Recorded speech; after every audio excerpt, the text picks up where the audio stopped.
All right, good morning, everybody, and welcome to our latest CA Plex CA2E Community Webcast. Our topic today is CA2E R8.7, an introduction demo. Before I hand things off to Simon Cockane, I just wanted to remind everybody that if you have questions throughout the webcast, please type them into the Q&A box within the WebEx, and we'll make sure we get answers for you. And with that, I'll hand you off to Simon. Hey, Len, thank you very much. And my first job is to say to Len, our community manager, thank you very much for facilitating, organizing, and advertising this webcast. We really appreciate your help, Len. So, TUI 8.7, let's have a quick look at the agenda. Before we jump to the agenda, I just want to touch on the legal slides. For those of you who've been involved in the Agile collaboration process for 8.7, other releases of the products, we talk about features and dates being subject to change. The reason I'm mentioning this slide here is during the course of the conversation here, we might be touching on, things that might happen after 8.7, anecdotally or incidentally. As always, features and dates are subject to change, typically as a direct result of collaboration with users. So just, bear that in mind. I'm going to talk about three things, really. The CA2E 8-point vision, 8.7 is GA now. It was GA before the end of October this year. And we'll talk about the vision of it, how we got to that vision, how it started off slightly differently, and how it morphed to what it was in the end. And then we'll move on to what I think is going to be very interesting, is going to be a demo of some of the big, exciting features in 8.7. by my colleagues Niraj and Raghu. And then we'll have hopefully some chance for Q&A at the end. So if we go back to a while ago, when we were first planning 8.7, we took a look at where we were and thought about our 4-point strategy, which really has been distilled down over the years.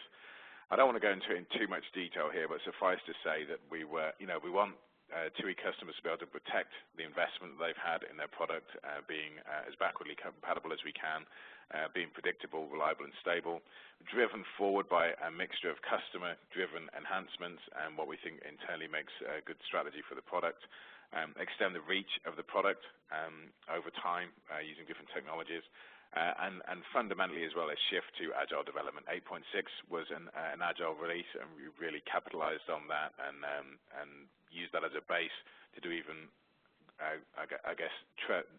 go more deeply into Agile waters with 8.7. So, again, a slight look back. 8.5 went GA in August 2009. 8.6 went GA in about 2012. And this was a slide that we showed a good time ago, around, after 8.6 was out, looking at planning ahead. And we thought at the time, candidly, that the list of the stuff on the left is what we might do for 8.7. This is not the list of features that ended up in 8.7, and I'll talk about that in a second. But we thought we might do some stuff around web service support, some stuff around SQL, maybe enhancing the array support that we got on that we introduced in 8.6, and some other bits and pieces. And then we thought down the line, here's some other stuff we might do for 2015. That was our thought. At the time then, I'm sure that we said, all features and dates subject to change and so on, and, it might change over time. And it did change over time. It really did.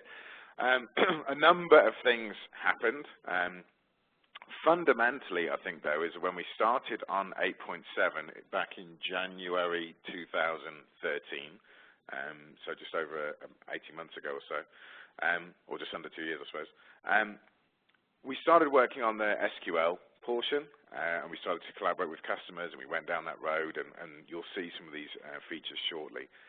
And as we went along, I think it got to about maybe, I don't know, October time that year, and we'd had conversations with customers. And funnily enough, I was just watching some of the recording yesterday, I think back from, October 2013. And on that call there, we were talking with the Agile collaboration customers, folks who'd signed up to the program. How do people feel about the release, what's going on, when might it be ready? And this was driven by a question, one of the customers on the call, how many more sprints till it's done? That's a great question. How many more sprints depends on how fast we go, but also what is the scope of what we're doing? And we very openly shared our backlog of the stuff we were working on, and as part of that conversation, customers saw that improving web service support by enhancing WSDL descriptions for more meaningful names, saw that was on the list, but there was a thought from the group, a question, and then a consensus came, let's not start working on that. Although it was on the plan for the release, if you like, although it was on the backlog, let's not do that. Let's let this release focus on the SQL stuff we've been doing. Let's draw a line underneath that. Let's package that up and then get out the door, and then we'll do the other stuff down the line afterwards, or consider it and see what the state of play is then. So that's what we did. It was quite a surprise to me, actually, that the release changed so dramatically in terms of scope and content. But pretty exciting, and it just shows you the power of being able to collaborate with customers, in an ongoing basis as we go along, rather than working on a release for 3 years and then throwing it over the wall to the customers and hoping that they like it. So it was pretty exciting stuff. So if you look at that list on the stuff there, what it really morphed into was this. So what we've been working on, I think, really since October last year until we went GA, like I said, last month, this is what the vision of 2E 8.7 became. CA 2E 8.7 provides support for customers to more easily transition from DDS to DDL type databases to reap the value that IBM continues to add to SQL on the IBM I platform. That became the focus. And Niraj and Raghu will dive in and look at some of these features in detail and demo them for you as well. But again, this SQL improvement is rooted in what IBM has been doing. They still support DDS databases, obviously, and 2E's supported DDS and SQL for a long time. But it seems that there's a shift to where new development is being done, enhancements are being made, is really on the SQL side. And obviously, if you guys remember back in, I think it was the Chicago Plex 2E conference, which is the one before the last one, almost 3 years ago, we had a keynote speaker from IBM talking about, IBM really wanted to have folks shift to SQL. And that's what we've been trying to do. With 2E, you've been able to generate, choose between DDS or SQL for a very, very long time. I think it's a smaller subset of our customer base that uses SQL. So customers could shift to that now, but if you did that, then you'd be maybe changing and regenerating your database and changing and regenerating all the functions, all that business logic, tried and tested over that database. And I think fundamentally what we tried to do was think about a way that you could move from DDS type database to a DDL type database without having to impact all that business logic or mitigate the impact as much as we can. And there was some pretty smart stuff done in the release to that end. One side note is that there were other SQL enhancements, stuff that has been out in the idea wall, stuff that's been on our backlog internally, and some of that was considered to be outside the scope of the release. We haven't fixed every single SQL or delivered on every single SQL-related enhancement in the product, okay? But what we tried to do was really have this very focused vision to allow people to more easily move from DDS to DDL and bring some parity to what you could do with SQL. You'd be able to do this new database type. So I think I'm going to stop there. I'm going to hand over to the guys, and they can show you some of the detail of what we've actually done, and we can have some Q&A at the end. And just to remind, as we go along, if you have questions, comments, concerns, please throw them up in the question window, and we can address them either as we go along or the Q&A session in the end. So I should be transferring control to Niraj? Yeah, yes, Simon. Sure. Okay. Thanks, guys. Mm-hmm.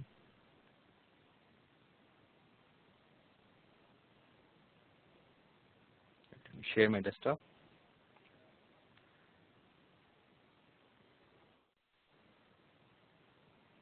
Right. Can everybody see my screen? Yes, sir. Sure. Welcome everybody to this webcast, and I am Neeraj. I'm part of CA2E Scrum team. So, like Simon mentioned, that we are going to show you a few salient features of Release 8.7. So let me pick up the first one that I want to display today. So this particular feature is about moving your database from the native DDS type database to a new form of database that is going to be part of release 8.7.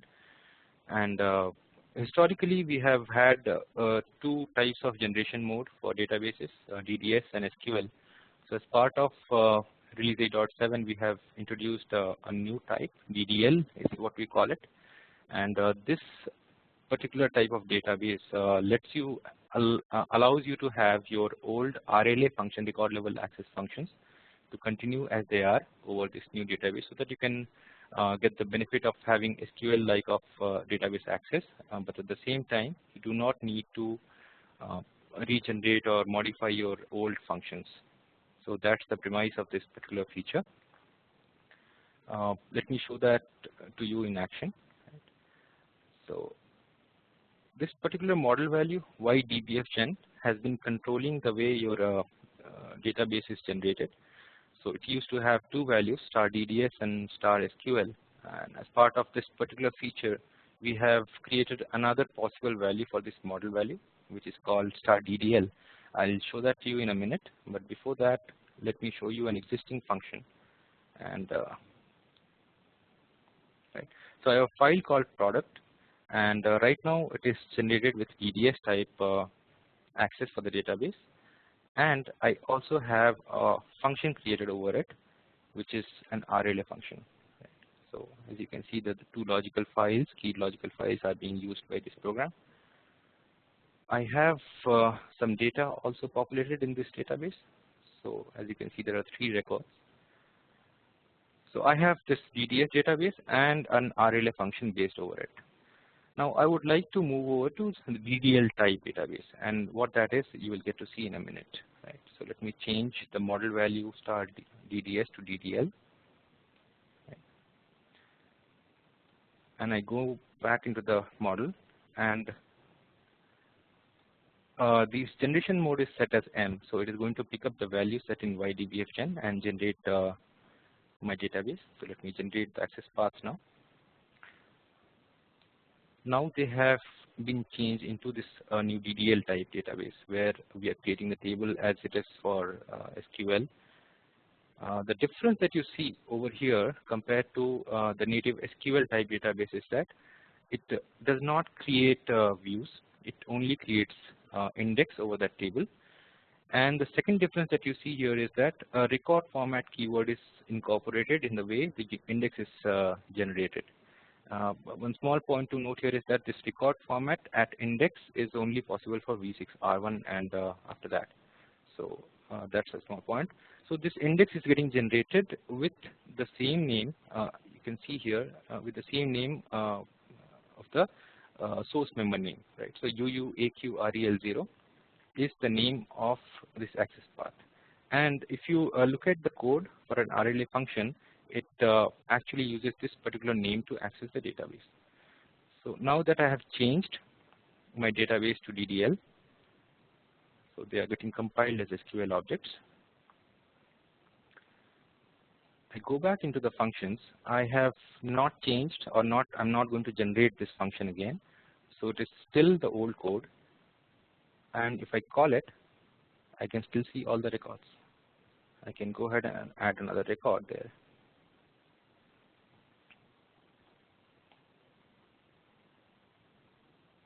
Right. So you can still have your RLA old code. You do not have to generate that again while you move your database from DDS to DDL type. Another small point over here is that this generation mode is, you can control it over the access path level as well. So over here you used to see as part of older release of 2E, DDS or SQL. Now you can see DDL as well as one possible value. And like I mentioned earlier, you can only have table for the data access method. You cannot have dbfgen. So there's an error right at the bottom. Only table is allowed, so that only indexes will get created. So that is the bird's eye view of the picture, the whole feature.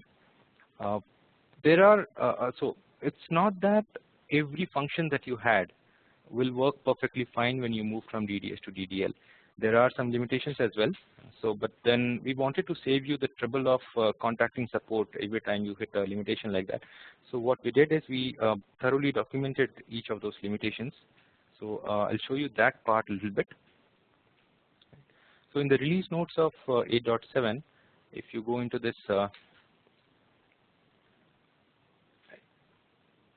so allow RL access over DDL database, you can see there are certain notes which will help you understand this feature better. But then if you come down to limitations, the limitations are such that it doesn't work when you have virtual fields, and for span access path, query access path, as well as for multi-member files, the DDL implementation does not work at this moment. So if you have functions based over these particular access paths, you will have to regenerate them, and then they will you will have to have SQL or DDS as your database basically. So that is what I wanted to show.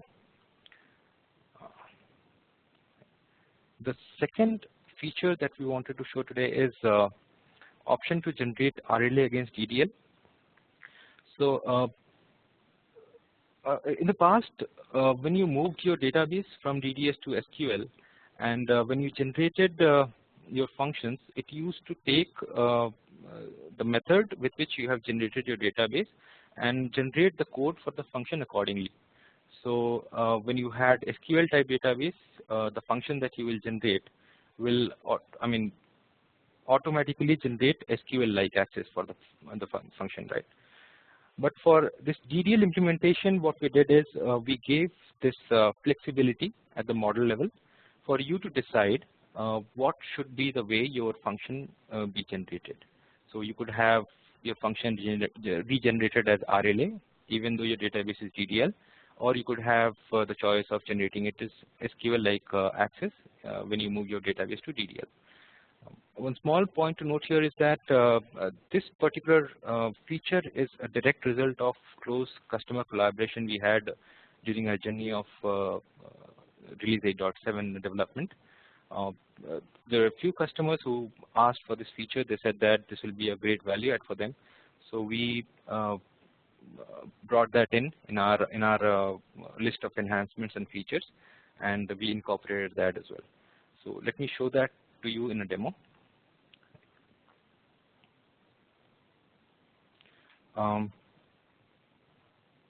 So for this particular feature, what we did is we created another model value.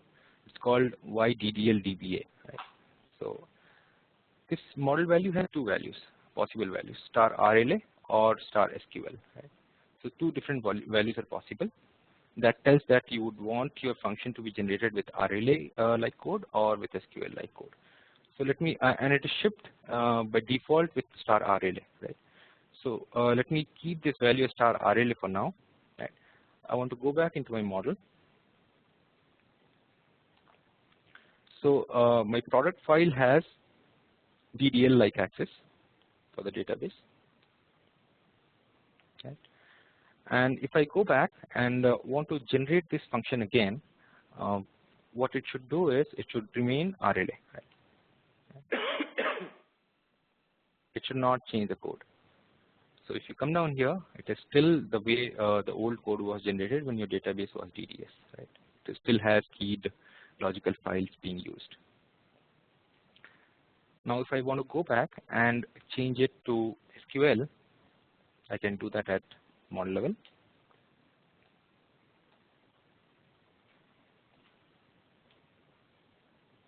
Now if I generate it, it should turn into SQL-like access. Right. So you can see the select start query is into the code. And it doesn't have those keyed logical files anymore. So that was the feature we wanted to showcase today. Moving on, the third one is this is a little more complicated than the previous two, but then it's also a lot more valuable. You have always had this SQL-like tables and views created, but then it always used to get created with the implementation name that TUI uses. So you will see in your external world when you have some say web query or a procedure created over the tables in 2E, you would always work with the implementation name like UU, AQ, REP and stuff like that in your queries, right? So what we did is we tried to give a more meaningful name to those tables and fields. So now you can move from DDS to SQL or DDL, and at the same time have a meaningful name for the fields or tables, right? So let me show you how it works. Right? Now, YSQL VNM is the model value that controls how the names of the table and fields are generated, right? So historically, we have had only two possible values for it, star DDS and star SQL. Now what we have done is we have added three more possible values for this YSQL VNM, and I'll talk you through each of those values. So if you look here, YSQL VNM right here.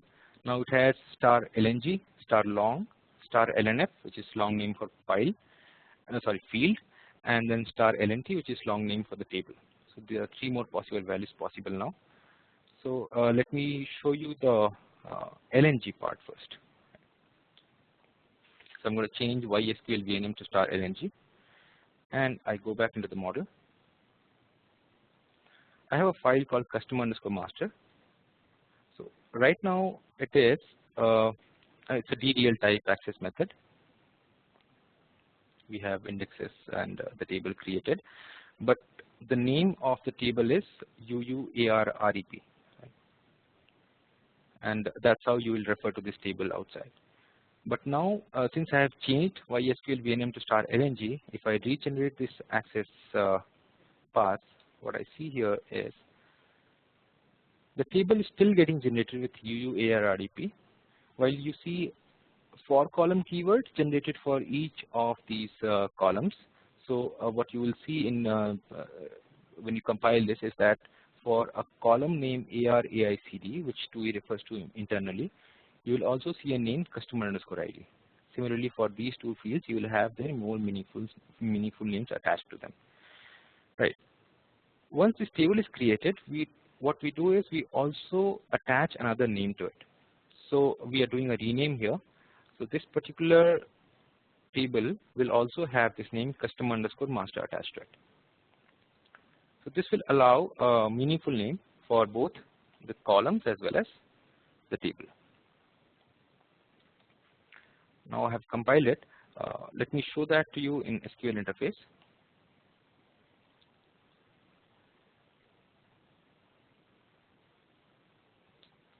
Right. So over here you see customer_master available, right?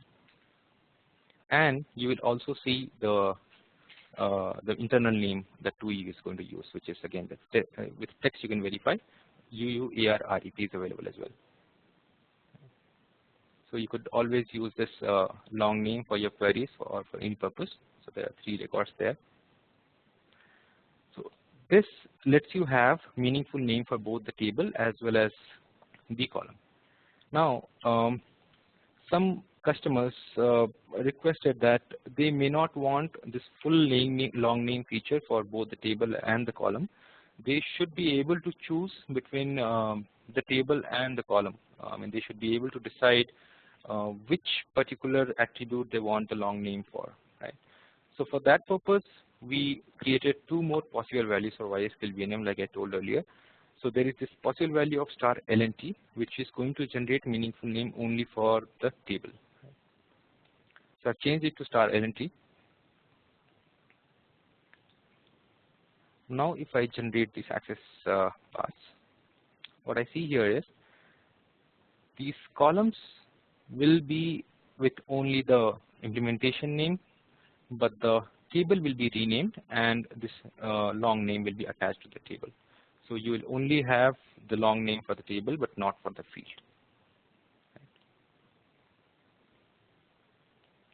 Let me just compile them. Now if I switch over to long name only for the columns, I'll have to change my model value YSQL VNM again to star LNF.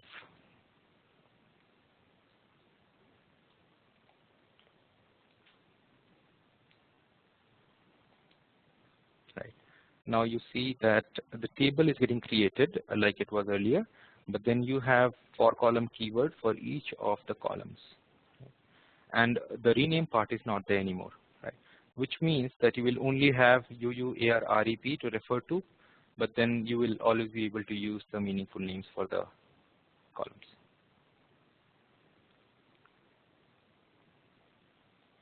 Let me show you the SQL interface one more time.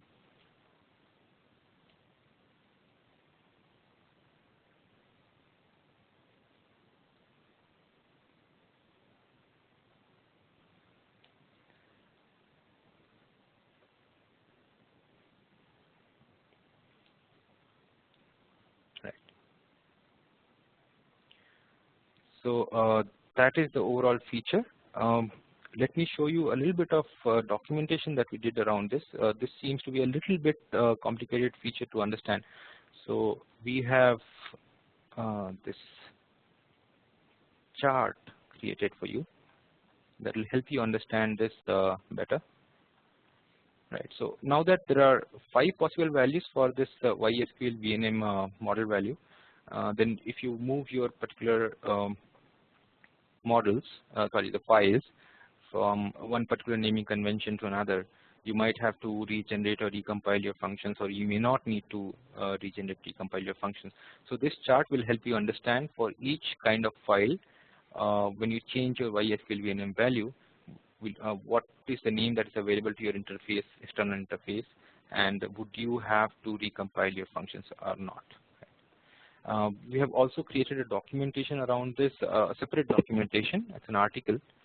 This article will let you have an example of how to move meaningful names from SQL or DDL database.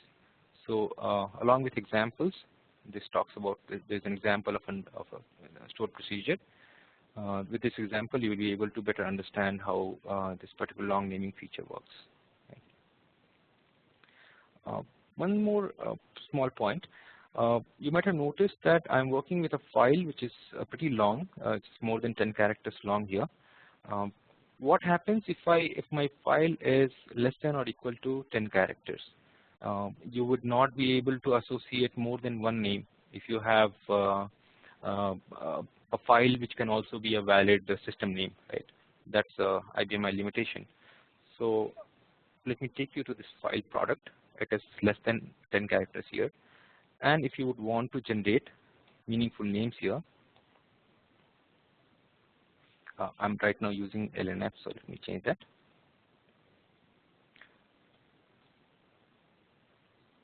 I'm going with star LNT.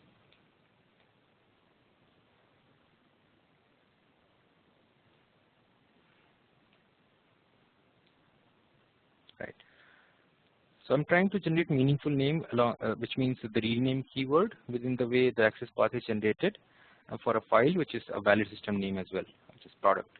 What we will see here is an error message generated, e-flat lines generated within the source, which will say that YSQL VNM star LNG or NT is not allowed for this table. For more information, refer to this administration guide. Right?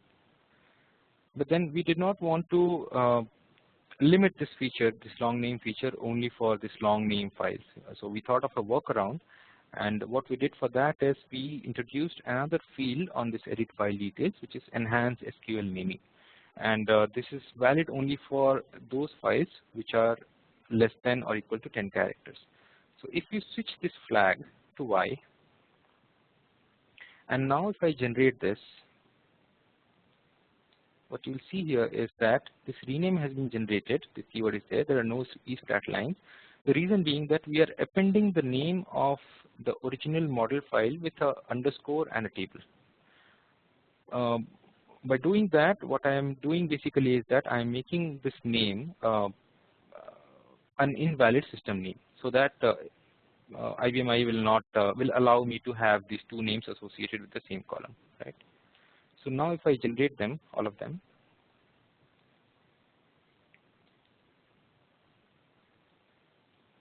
and if I want to go back to the SQL interface,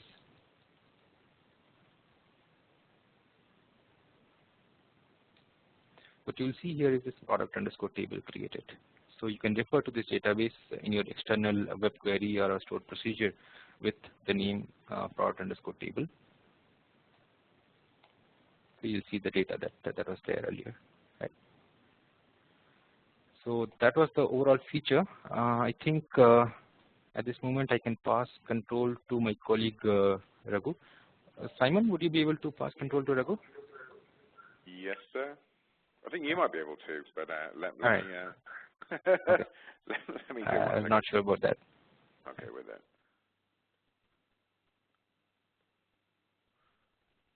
No, I can't. Len, you're the host. Can you pass control to Raghu, please, sir? Yeah,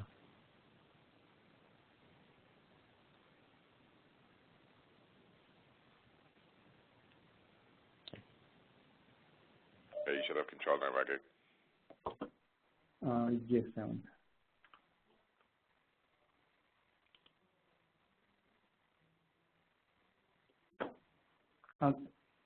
Can you see my screen now, Simon? Not yet, I don't think. Not yet. Okay.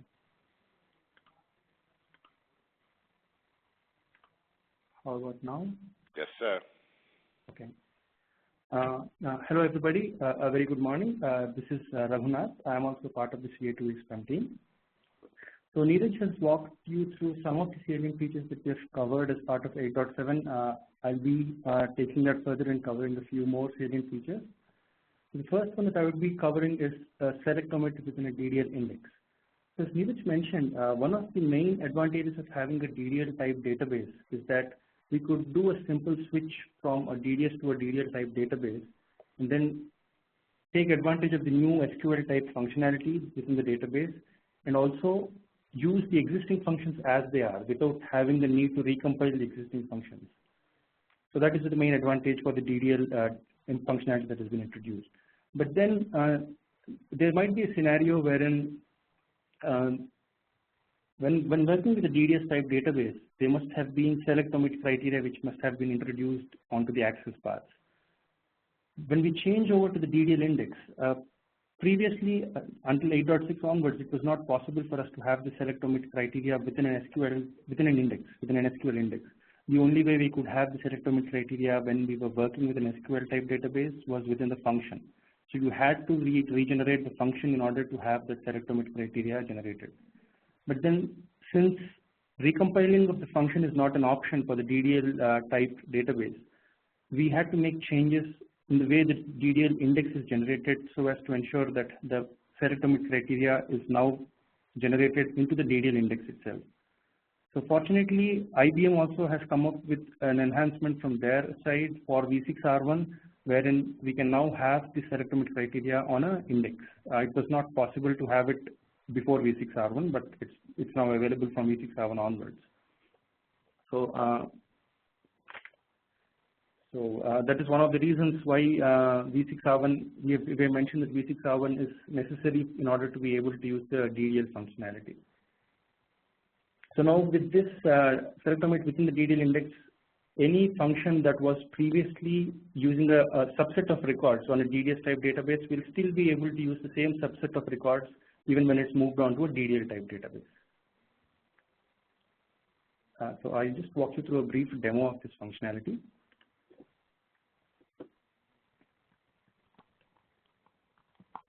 My current DBS gen value is set to start DDS. I'm working effectively with a DDS type database.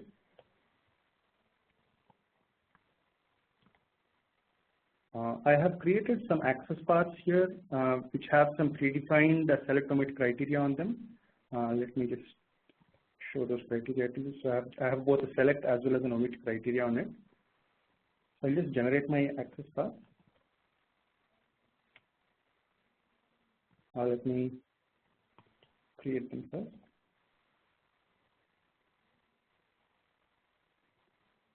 Let me create my functions as well. This is the basic vanilla edit file. The first one, the one on display, is an edit file on a normal retrieval index, whereas the second one is based on a access path which has a select commit criteria defined.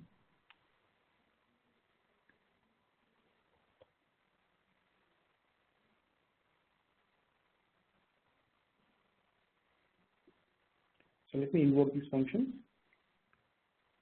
So I have two records in my first, when I invoke my first data file, but this is on an access path which doesn't have any select commit criteria. And I do the same thing on my second function. I just have a single record because this is the select commit criteria coming into action and it's just presenting a single record. Now let me go back and change my database into a DDL type database.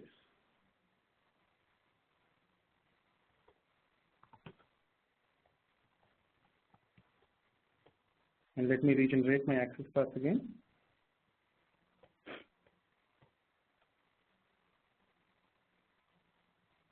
So I'm not going by the premise of DDL. I'm not regenerating my functions. It's only the access path that I'll be regenerating.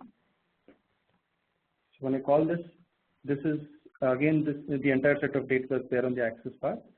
And this is the function wherein I'm still accessing only the same subset of data that I was accessing when I was using a DDS type database. So that shows that this new select commit functionality on a new DDL index that actually helps us to work with this exact same data, even when select commit criteria is now present on our access path. So that was about that feature. Moving on to the next feature that I would like to talk about.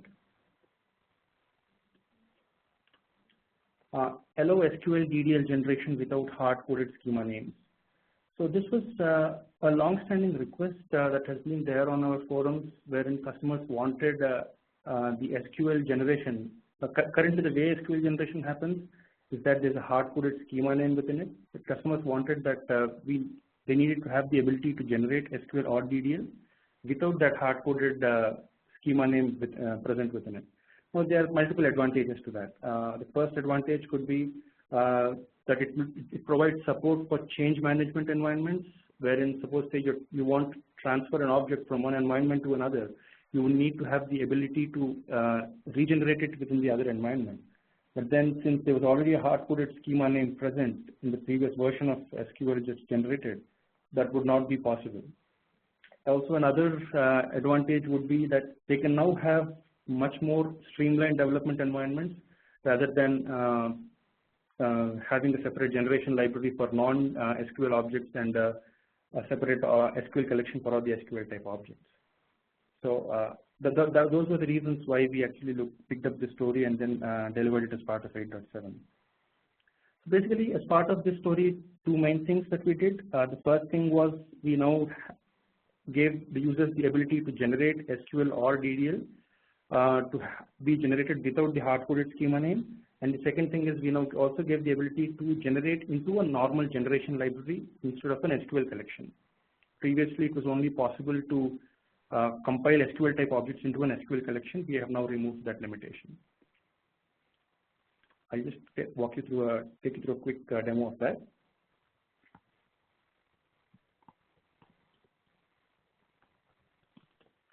So let me just set my SQL lib value to my SQL collection.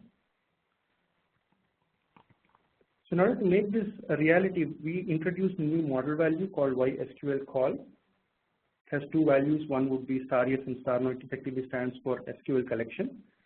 If we have it as a value of star yes, then that is basically for backwards compatibility. If you have this value as star yes, then the hard-coded schema name is generated into the SQL. Whereas if you have it as a star no, the hard-coded schema no longer comes up in the generated SQL. So let me just show you the way it's working right now.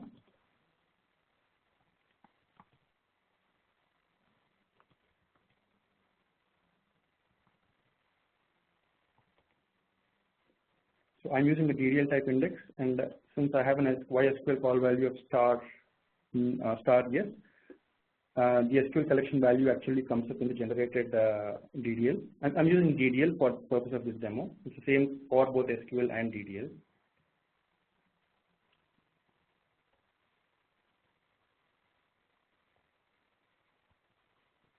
Now what I'll do is I'll set my SQL value to be star no.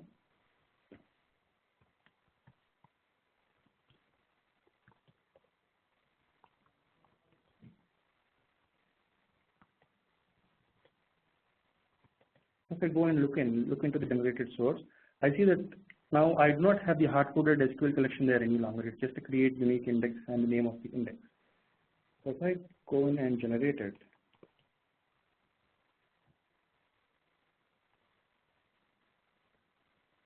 the next question would be, where is the object currently getting generated? So for that, I'll just walk you through the job log for it.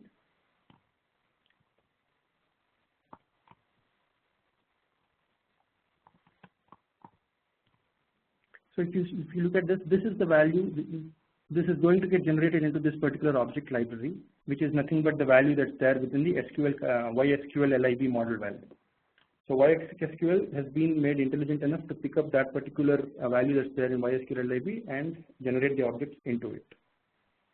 So this was the first part of the story that we had accomplished. Now moving on to the second part.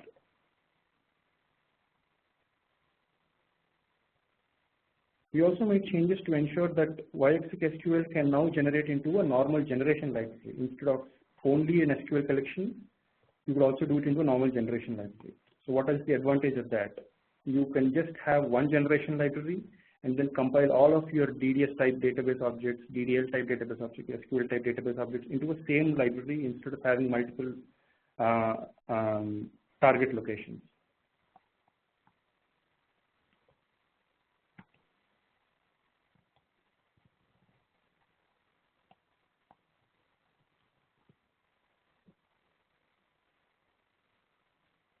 Just let me pick up the job log for one of the jobs and show you what's happening inside.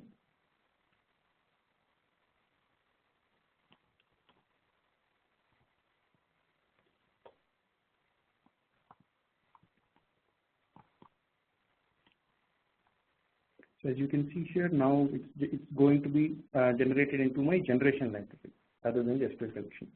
We have also just put in a warning within the job log stating that this generation library is no longer an SQL collection. This is just for the information of the user, so that he realizes that he's doing the generation into a generation library, not an SQL collection. So that is about this feature. Yeah. So there are also a few miscellaneous points that we wanted to touch upon as part of today's webcast. The first thing is about the test PTFs that have been merged into CA2E 8.7. So in our constant endeavor to make the 8.7 product current in terms of the test PTFs that have been included within it, what we have done is we have included all the test PTFs that have been delivered up to 8.6 QMPTF-C, which is the latest QMPTF-C that has been delivered for 8.6. So all those test PTFs that are there in 8.6 QMPTF-C have been rolled into the 8.7 source base, so you will not be encountering those problems any longer.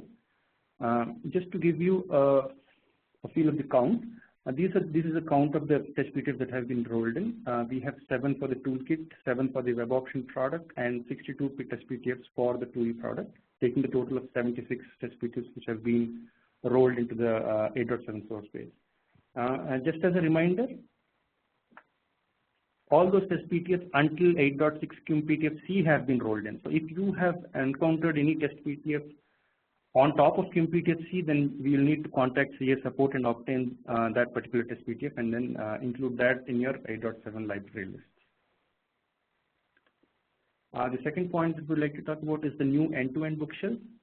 So previously at 8.6, you had an executable file, an install shield executable file, which you had to run on your local machine and then install your bookshelf.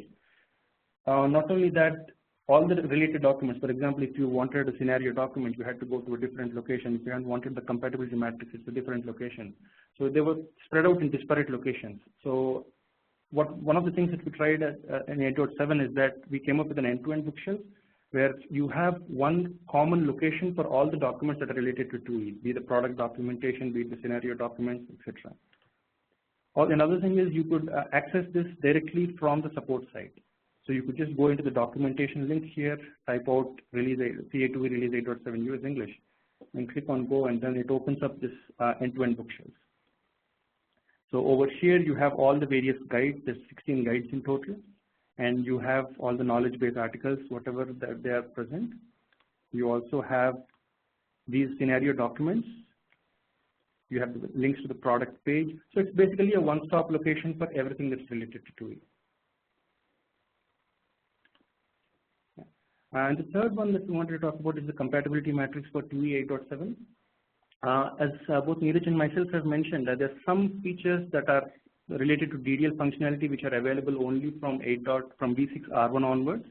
So if you would like to take advantage of the DDL functionality, then you need to be on a minimum IBMI version of V6 R1 or above.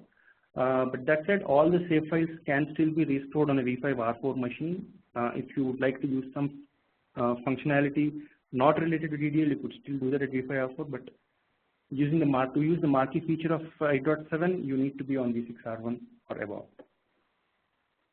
We have uploaded a compatibility matrix. Just let me show that to you. Yeah, so we have uploaded a compatibility matrix onto the support site. This is predominantly for 2E 8.7. The first one is for implementer, the change management product that is coupled along with 2E. Yeah, we have carried out some changes specific to DDL functionality within the implemented product as well, working along with the implementer team. And in order to be able to use the DDL functionality with CM, you need to be on implementer 11.0 plus this particular patch. So, and then coming to web options, we have mentioned the browser version supported and the OS version supported for 2E, toolkit, and the translator. So that was predominantly what I wanted to present as part of today's session. Any questions around these points? Okay, Len, do we have any questions from the WebEx Q&A or the WebEx chat? Let me check. At this point, there are no questions. Jolly good. Thanks, Len. So, Raghu, can you just jump to the last slide about upcoming events? Sure. Or Len, now you've got control. If you jump to the last slide in the deck. Yeah, hold on one second.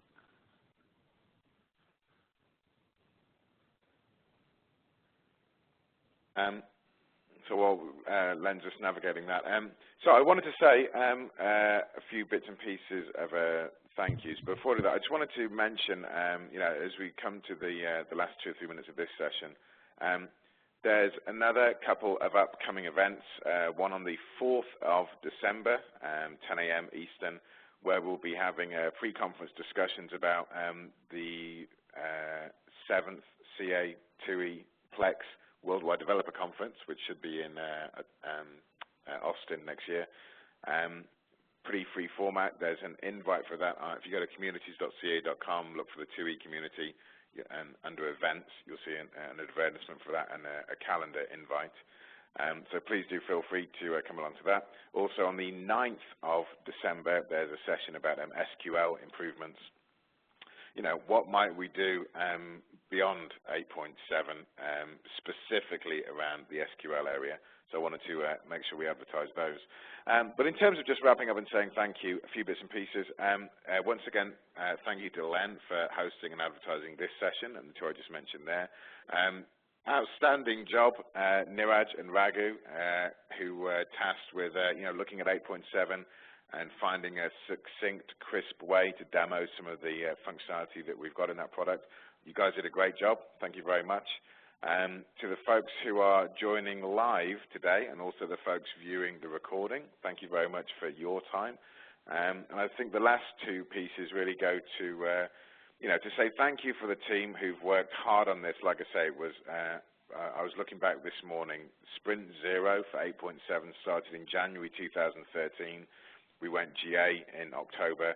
Internally on the CA side, a lot of people involved, the 2E Scrum team, other stakeholders, support staff, sustaining engineering, product analysts and so on. The list goes on.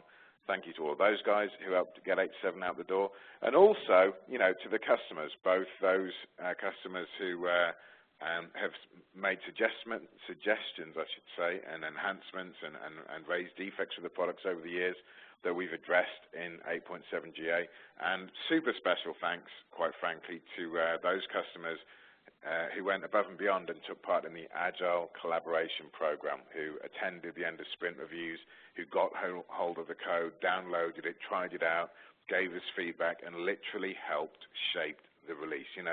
2E 8.7 would not be the outstanding product it is if it hadn't been for that agile collaboration. So big thank you to those customers and to everybody in the TUI community or any CA product community. You know, next time you see an invite for agile collaboration, you know, just bear in mind what value it brings to everybody. On that note, I'll say thank you very much. Len, thank you, sir. Well, welcome, sir. Thank you. Bye, guys. Thank you. Bye.